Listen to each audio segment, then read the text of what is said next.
Sebuah video seorang anak yang mengamuk menghancurkan sepeda motor yang baru saja dibelikan ayahnya viral di media sosial.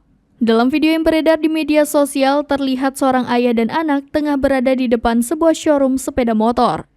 Dalam tayangan berdurasi kurang dari 1 menit itu, sang anak terlihat berulang kali membentak ayahnya.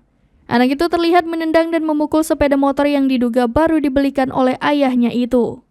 Meski ayahnya terlihat mencoba menenangkan, anak laki-laki yang masih terlihat mengenakan seragam sekolah putih abu-abu berbalut sweater itu terus merusak sepeda motornya. Peristiwa itu pun memancing perhatian masyarakat sekitar. Melengkapi postingannya, admin @undercover.id menjelaskan, peristiwa tersebut terjadi di Kebon Sari, Kabupaten Madiun, Provinsi Jawa Timur. Disebutkan alasan anak itu mengamuk karena kecewa dibelikan sepeda motor Matic. Padahal anak itu sebelumnya meminta kepada ayahnya untuk membelikan sepeda motor trail. Hingga berita ini diturunkan, belum ada klarifikasi dari pihak terkait mengenai kejadian tersebut.